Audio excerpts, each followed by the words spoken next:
Hello and welcome to Ula Tea Leaf Readings. My name is Lenor and tonight I'm going to be reading your tea leaves. This is a horoscope for Gemini. If Gemini is your solar, lunar, ascendant/rising sign, then this is a message for you.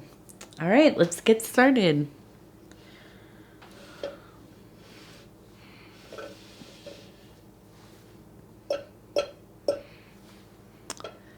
Okay.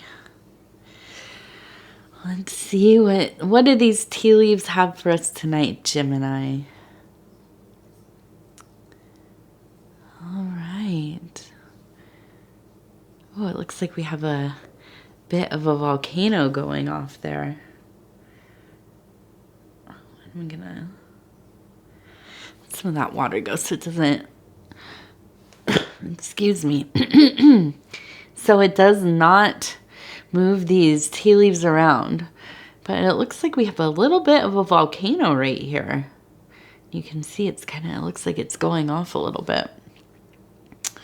So before we start talking about that volcano, I want to bring up the card. I think it sets the tone of the reading. It doesn't always have to be about the card or what the card means, but it does bring in a bit of a flavor to maybe some aspects of the reading. And so this week we are using this cycle of readings. I'm using the Jungian Tarot, and this is by Robert Wang. Okay, and here we have the Princess of Discs, Pentacles, whatever you want to call it. As you can see, she's wearing a black robe. She's kind of in this, it looks like a field of some kind that is yet to start growing. Now, if you have the Jungian Tarot deck, and you have the little booklet and you've looked at its associations, they are a bit different than some of the other decks. I tend to go mostly off of the Thoth deck and Crowley's meanings, although I do pull from other things. But so in the Jungian deck, this is kind of represents a woman that is very intelligent, very kind of creative, has a lot of life, but she is isolated and she can be almost kind of cunning or sharp-tongued, kind of selfish. But then in, it's in the Thoth cards, it's more of kind of somebody who is pregnant with life, a lot of wisdom, giving birth to new forms. So let's find somewhere kind of in the middle here. Okay. I think that this is an earth on earth kind of energy. Okay. And this is somebody who, at least the archetype, doesn't have to be you if you're older, but this is a younger energy. This is still in the beginnings of what we would call adulthood, maybe young adulthood. This is somebody who is excited to excited to create, excited to partake in, excited to bring their vision into the world, excited to help kind of be, I guess, a conduit for their vision, for otherworldly things to come into the material. Okay, but also might very much have that maiden on the cusp of motherhood kind of energy, actually in the years of wanting to have children, wanting to create a family, whatever that looks like. Okay, and so this is a very fertile energy. This is a very, in some ways I do kind of really like mixing these two together because I myself am a solitary person at heart. I do like to be alone. I'm lucky because I have a wonderful partner, husband, and a lovely, amazing miracle of a child. So I don't mind being with them. But I actually, I'm very happy, very blessed to be with them. But, I'm also very kind of solitary. And interestingly enough, I feel like my whole family kind of is. My husband is, my daughter is a little bit. And so that's why that works. But it's an interesting quality to be somebody who does like to be independent, likes to explore their interior worlds for themselves, has a lot of motivation and potential to do things, uninfluenced by outside, stimuli or influences. And so this is kind of a beautiful mixture of the two. Now, I want to look at this volcano that we have, okay? I feel that there's a lot of big energy coming right into your life right now. I don't, usually you would think, okay, a volcano is going to be really linked into that fiery kind of maybe anger, irritation, but it could also be those creative forces arising in your being, okay? And I do think that I believe very much just from looking through here really quickly as we turn the bowl, I feel that we have been, and as we turn this volcano upside down, there's this kind of this, it looks like a mermaid. Okay, here's the body and then here's the tail. And the mermaid, although is not technically the original siren or siren, it has been formed into from the bird, the woman that is also half bird or whatever, into the kind of the woman that is like half fish, okay, and calls with their songs the sailors to come crash against the cliffs, and they perish, and so I have a feeling, looking at this volcano, looking at this this mermaid siren, that there has been something that has gone on in your life, some kind of encounter, some kind of situation that has been out of the norm for you. It's not something that is part of your normal routine. Now, we're talking about Gemini, so maybe you don't have like a super set routine all the time. You are probably a little spontaneous anyways. You probably kind of like to explore a bit, check places out. When things get a little too repetitive, you start to really feel trapped, in doing the same thing over and over. And it weighs on you. But I think that something really did happen that was unprovoked. It was kind of just like a natural occurrence that happened in your life. Okay. And I think that, I'm not sure what it was, and it wasn't necessarily a negative thing, but something threw you out of your routine for a moment, okay? This, I think, has gotten you thinking. And I feel that because we have this, we have that fiery, volcanic energy mixed with this mermaid, this singing the love song of the sea. We're thinking about maybe an old lover, an ex, somebody that you You know, there's that movie, I think it's Once Upon a Time in America. Okay, and it's, you know, I don't know how much of a movie for women it was, but it was a great movie.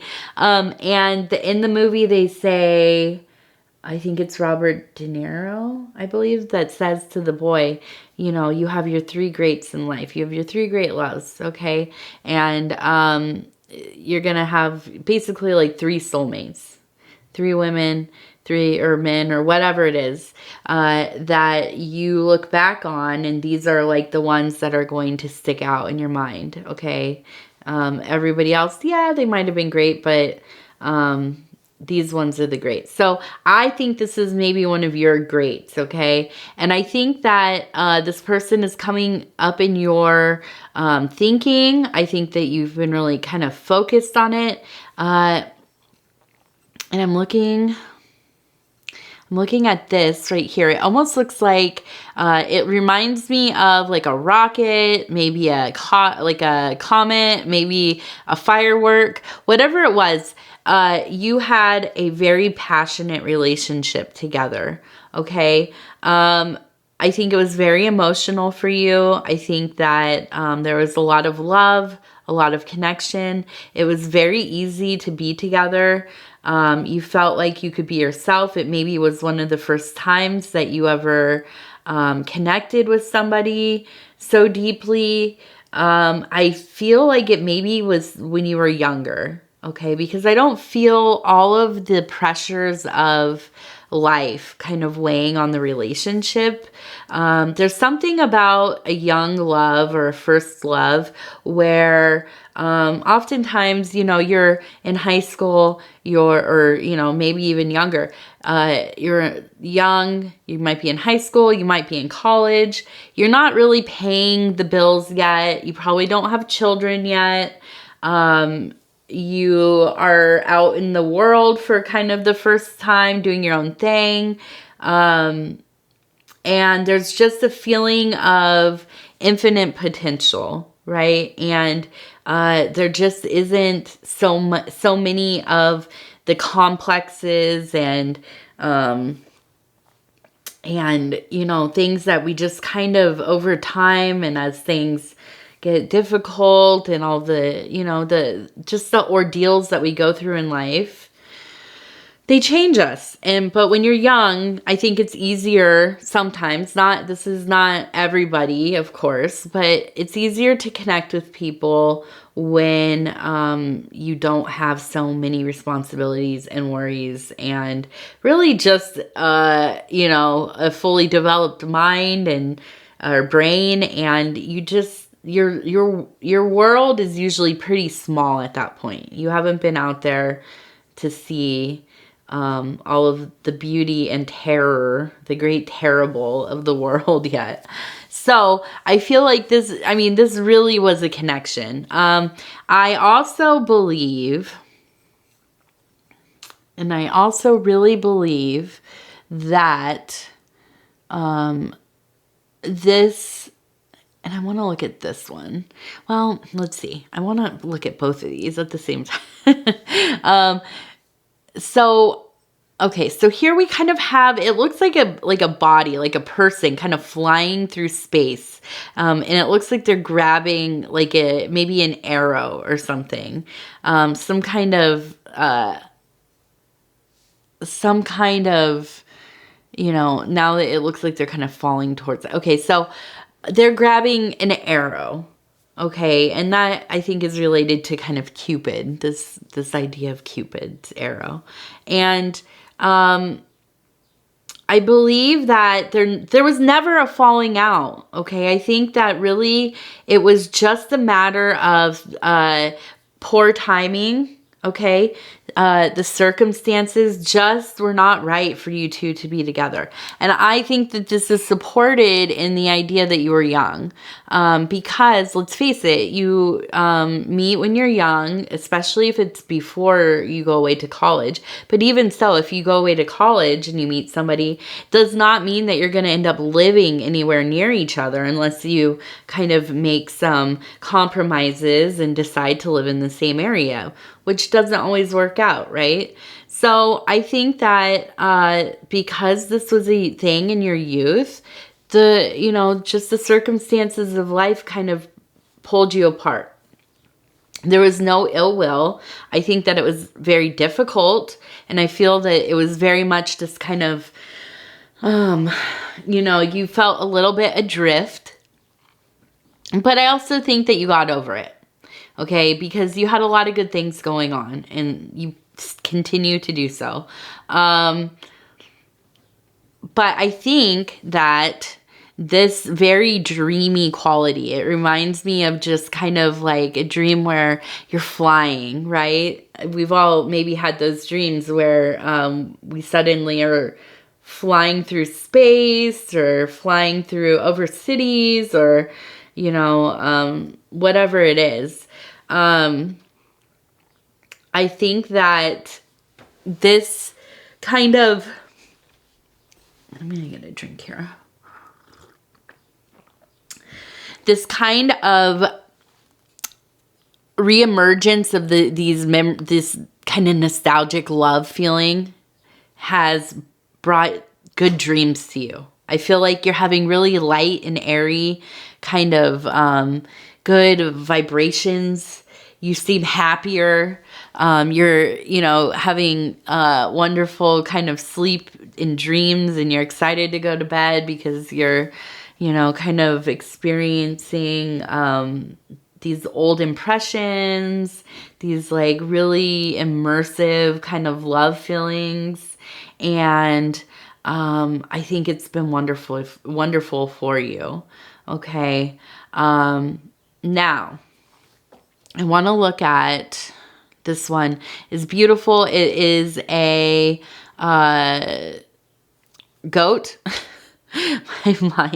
My brain. I've been outside. Me and my daughter were out planting flowers today in the sun. It was so wonderful, but it just zapped me. It really did. I'm just tired tonight. And I'm not going to say that out loud because I might yawn. Here we go. Oh, goodness. Okay, get it together. We have a beautiful, beautiful goat. Okay, we have the head kind of down a little bit. We have the horn up here. And then when we turn it over, it's a buffalo. Okay, and you can see kind of the hump on the back and, the rest of the body here and the head here kind of bowed as well. Okay, so I think that these two enduring, two animals that can get through any kind of adversity. They live in varied climates, varied environments. They both traverse, just ridiculous landscapes, things that, you or I might have a lot of trouble doing. And so I really get this image of really a lot of contemplation. Contemplation being kind of on like an elevated ridge or kind of, hilltop, looking over the lands below, just kind of taking in the life that's been, the life that, hopefully will come to pass in the future. And I think, and I'm not going to say go and find this person. And I'm definitely, you know, I'm not going to say go find them, try to contact them, anything like that. I don't think so. I'm really big on not looking for people in the past. I don't know. That's just my own preference. I've done it myself, you know, with friends and family members and whatever, like we all have. And it's literally almost never been a good experience in my own experience. Okay, so I really think that a lot of times it's better to let somebody exist in your memory to connect with them in a psychic landscape. But this is kind of what comes to mind for me. I think that what you could do is really think, like, you know, in therapy, they have these practices where you like write letters to somebody that you want to say something to, or let somebody, oh my goodness, I'm so sorry. Or let somebody know how you've been affected by them, or how you've affected them, or, you know, whatever. You also sometimes will practice like conversations or role play conversations.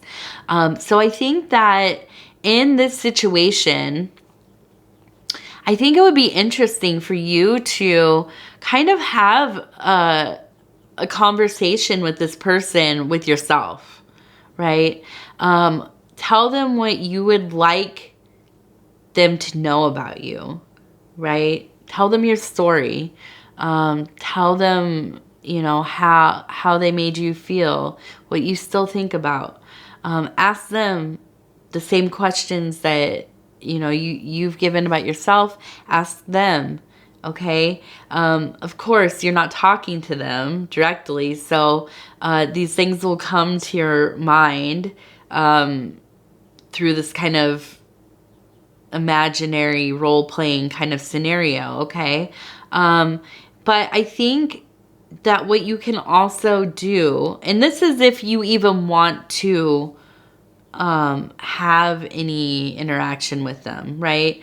But I think that it's what an interesting thing to do is to put your energy and intention out into the universe, right? And see what happens. See if you reconnect with them in some, you know, indirect way.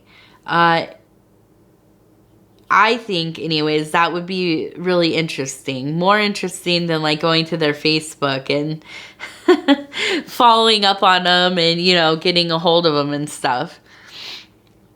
Although, if that's what you want to do it, you know, of course. But I think it's interesting, this idea of connecting with somebody in a psychic realm to see how that affects your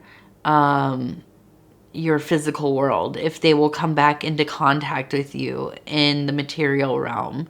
I will also say I'm very, very, very much about consent, okay? And about not impeding other people's will, okay?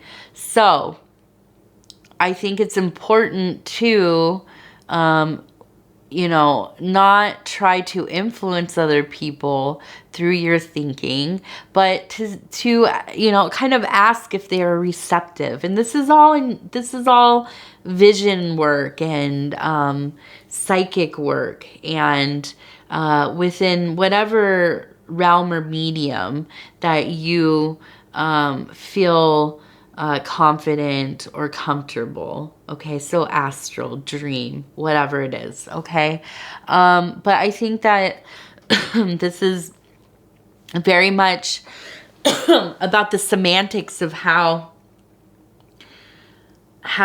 we interact with somebody, even in these psychic realms. So, for instance, I think it's important for you to ask for consent. You know, may I, you know, have this conversation with you? Are you receptive? And I know this sounds silly, but I think that you have way better, you have way better results when this is done as an appeal, okay? You appealing to the consciousness or, guardian angel of this other person, their daemon, rather than trying to force, like, I want so-and-so to receive this message and get a hold of me, okay? And I know it seems like a silly little dance, okay? But I really do. I think that we are in an age of consent, really learning to reframe how we experience each other, how we experience the world, and, asking for permission to try, to go where we need to or where we want to, okay? Learning to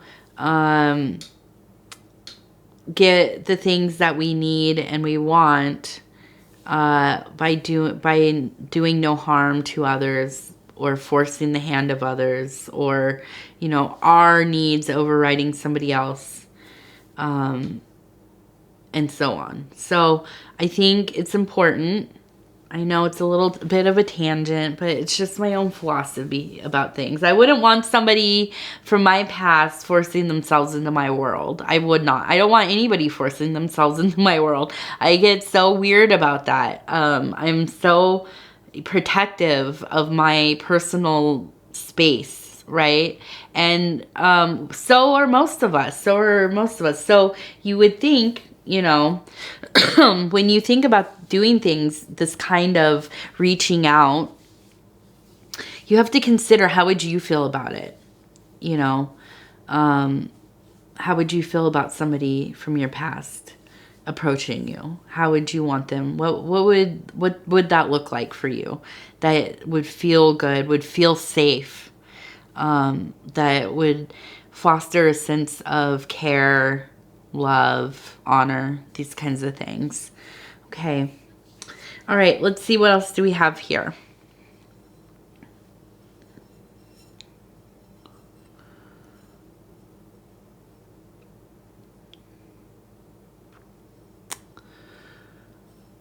Okay. So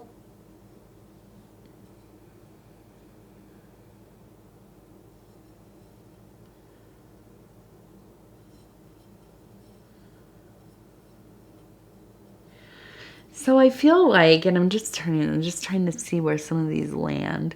I see that there's like it looks like a large bird, almost like a dove, okay?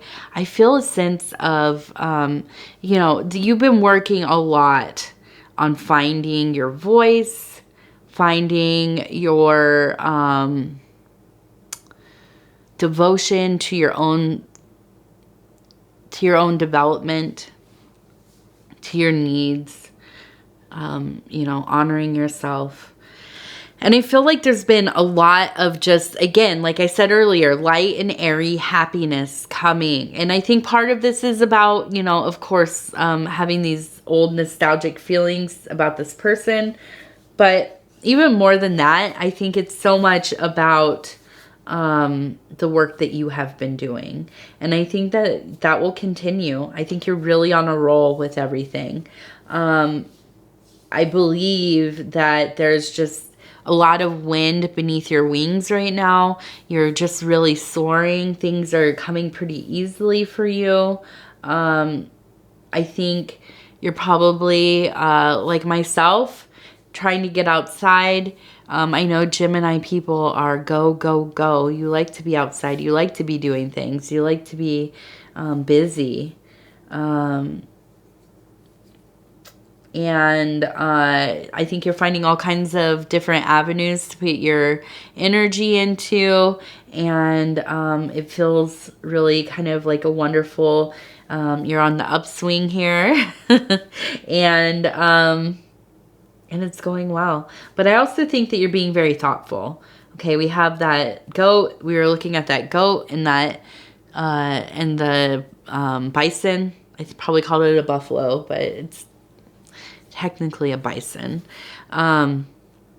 and just really very thoughtful, really in the longer scheme of things, thinking about, you know, your well-being over time,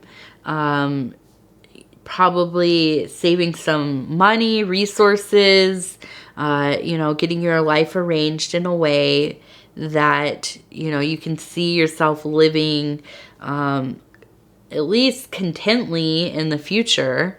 And so all of these things are wonderful, wonderful goals, wonderful focuses, and generally just feel like you're doing well, doing really well this week, okay? And that being said, I think that's the reading. I want to thank you so much, Gemini, for spending this time with me. I'm always so honored to be able to bring these messages to you.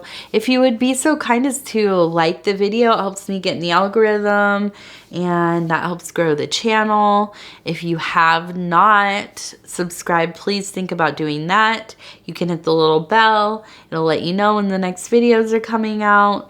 Other than that, please think about leaving a comment, letting me know how you're doing. Let me know what's going on with you. I would just, you know, I just love hearing from each and every one of you. You all are so very sweet, and it really encourages me to keep doing these videos, these readings. All right. Thank you, thank you, thank you. We will talk again in just a few days.